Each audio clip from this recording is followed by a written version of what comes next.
வணக்கம். நம்ம டெய்லி லைஃப்ல கரண்ட் இல்லாம ஒரு நிமிஷம் கூட யோசிச்சு பார்க்க முடியாது இல்லையா? ஆனா இந்த கரண்ட், அதாவது மின்சாரம் எங்கிருந்து எப்படி நம்ம வீட்டுக்கு வருதுன்னு யோசிச்சிருக்கீங்களா?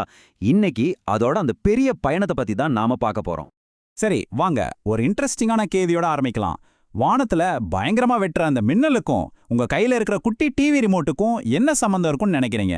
என்னடா இது சம்மந்தமே இல்லாம இருக்குன்னு தோணுதா? கொஞ்சம் யோசிச்சு பாருங்களேன். பதில் ரொம்ப சிம்பிள். ரெண்டுமே ஒரே ஒரு விஷயத்தால தான் இயங்குது. அது என்னன்னா, எலக்ட்ரான்னு சொல்ற ரொம்ப ரொம்ப சின்ன துகள்களோட ஓட்டம் தான். ஆமா, இதுதான் கரண்டோட மொத்த ரகசியமே. இந்த எலக்ட்ரான் ஓட்டத்தை தான் நாம டெக்னிக்கலா மின்னோட்டம் அல்லது எலக்ட்ரிக் கரண்ட்னு சொல்றோம். அதாவது எலக்ட்ரான்கள் ஒரு இடத்துல இருந்து இன்னொரு இடத்துக்கு நகர்றது. அவ்வளோதான். நாம இனிமே பேச போற எல்லாத்துக்கும் இதுதான் பேஸ்மெண்ட். ஓகே, இந்த எலக்ட்ரான்கள் ரெண்டு விதமா பயணிக்குது. ரெண்டு முக்கியமான பாதைகள் இருக்குன்னு வச்சுக்கோங்களேன்.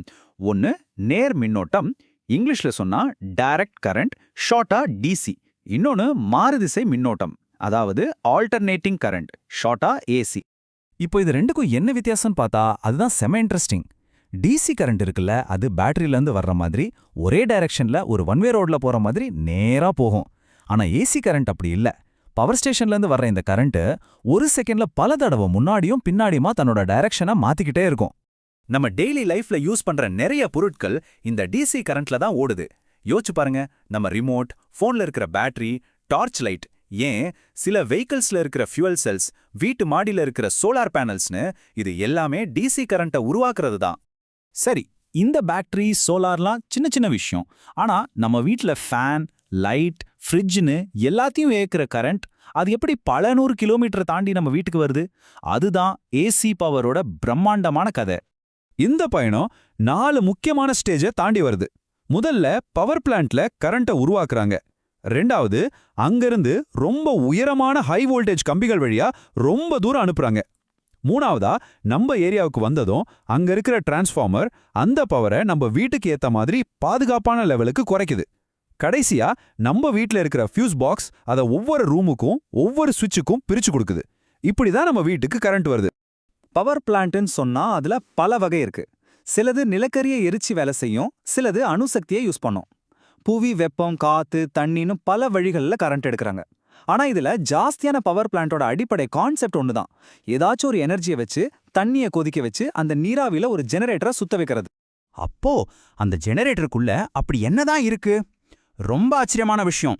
அதுக்குள்ள இருக்கிறது பெரிய பெரிய காந்தங்களும் செப்பு கம்பி சுருளுகளும் தான், வேற ஒண்ணுமே இல்ல. அந்த ஜெனரேட்டர் வேகமா சுத்துறப்போ அந்த காந்த சக்தி செப்பு கம்பிகளுக்குள்ள இருக்கிற எலக்ட்ரான்களை நகரங்கடான்னு சொல்லி தள்ளி விடுது. அவ்வளவுதான், கரண்ட் ரெடி. சரி, கரண்ட் பத்தி பேசும்போது 3 வார்த்தை நமக்கு ரொம்ப முக்கியம். முதல்ல வாட்ஸ். சிம்பிளா சொன்னா ஒரு பல்ப் எவ்வளோ பவரை யூஸ் பண்ணுது, ஒரு ஃபேன் எவ்வளோ பவரை இழுக்குதுன்னு சொல்றது தான் வாட்ஸ். அடுத்தது வோல்டேஜ்.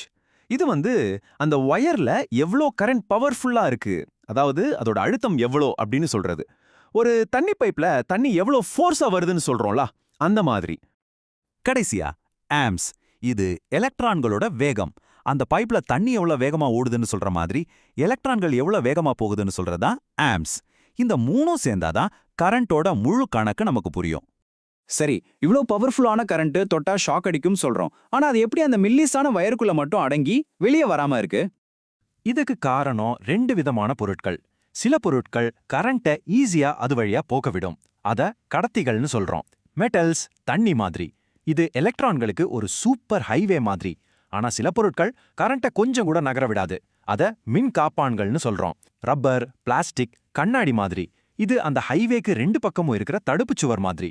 அதனாலதான் கரண்ட் கம்பியை சுத்தி ரப்பர் கோட்டிங் போடுறாங்க, பாதுகாப்புக்கு. இந்த எலக்ட்ரான்கள் நகரதுங்கிறது ஏதோ பவர் பிளான்ட்ல நடக்கிற பெரிய விஷயம் மட்டும் கிடையாது. ரொம்ப சின்ன அளவுல நம்மள சுத்தியே டெய்லி இது நடந்துகிட்டு தான் இருக்கு. நீங்களே இதை உணர்ந்திருப்பீங்க. ஸ்டாட்டிக் எலக்ட்ரிசிட்டி, அதாவது நிலை மின்னோட்டம். ஒரு கார்பெட்ல நல்லா நடந்துட்டு கதவு கைப்பிடிய தொட்டா சுருன்னு ஷாக் அடிக்கும்ல, இல்லனா ஒரு பலூனை தலையில தேய்ச்சா முடியெல்லாம் மேல நிக்கும்ல. இதெல்லாமே ஒண்ணுதான். எலக்ட்ரான்கள் ஒரு பொருள்ல இருந்து இன்னொரு பொருளுக்கு தாவி குதிக்கிறதான் காரணம். சரி, இப்போ ஒரு சின்ன புதிர் நீங்க புரிஞ்சுக்கிட்டீங்களான்னு பார்க்கலாம். ஹை வோல்டேஜ் கரண்ட் கம்பியில எல்லாம் பறவைங்க ஜாலியா உட்காந்துருக்குமே, பார்த்துருக்கீங்களா? அதுகளுக்கு ஏன் ஷாக் அடிக்கிறது இல்ல? பதில் ரொம்ப சிம்பிள். கரண்ட் பாயறதுக்கு ஒரு சர்க்கியூட் முழுமையாகணும். அதாவது அதை ஆரம்பிச்ச இடத்துக்கே திரும்ப வர ஒரு பாதை வேணும். அந்த பறவை ஒரே ஒரு கம்பியில மட்டும் உட்கார்ந்திருக்கு. அது தரையையோ இல்ல வேற எந்த பொருளையும் தொடல. அதனால எலக்ட்ரான்களுக்கு அதோட உடம்பு வழியா பூமிக்கு போக வழி இல்ல. சர்க்கியூட் கம்ப்ளீட் ஆகல, அதனால ஷாக் அடிக்கல. அவ்வளவுதான் விஷயம். கடைசியா ஒரு ஆச்சரியமான விஷயம் சொல்றேன். கரண்ட்ங்கிறது ஒரு இயற்கை சக்தி தான். ஆனா இத மனுஷங்க எப்ப கண்டுபிடிச்சாங்க தெரியுமா? கிட்டத்தட்ட கிமு 6000 அதாவது 2600 வருஷத்துக்கு முன்னாடியே பழங்கால கிரேக்கர்கள் இத கண்டுபிடிச்சிட்டாங்க. ஆம்பர்னு ஒரு மரப்பீசனை தேக்கும்போது அது சின்ன சின்ன பொருட்களை ஈர்க்கிறத பார்த்து அவங்க தான் ஸ்டாட்டிக் எலக்ட்ரிசிட்டியை முதல்ல கவனிச்சதா சொல்றாங்க. எவ்வளவு பழமையான விஷயம் பாருங்க. அப்போ ஒரு கண்ணுக்கு தெரியாத சின்ன துகள் நகர ஆரம்பிச்சு இந்த முழு உலகத்தையே இயக்குற ஒரு பெரிய சக்தியா மாறுற இந்த மின்சாரத்தோட பயணம் நிஜமாவே ஒரு ஆச்சரியம்தான். இனிமே நீங்க ஒரு சுவிட்சை தட்டும்போது அந்த ஒரு நொடியில உங்களுக்காக எங்கேயோ ஒரு பவர் பிளான்ட்ல ஒரு ஜெனரேட்டர் சுத்திட்டு இருக்கு. பல கிலோமீட்டர் நீளத்துக்கு எலக்ட்ரான்கள் ஓடி வந்துட்டு இருக்குன்னு நினைச்சு பாப்பீங்களா? இந்த பயணத்தோட எந்த பாகம் உங்க மனசுல நிக்கும்?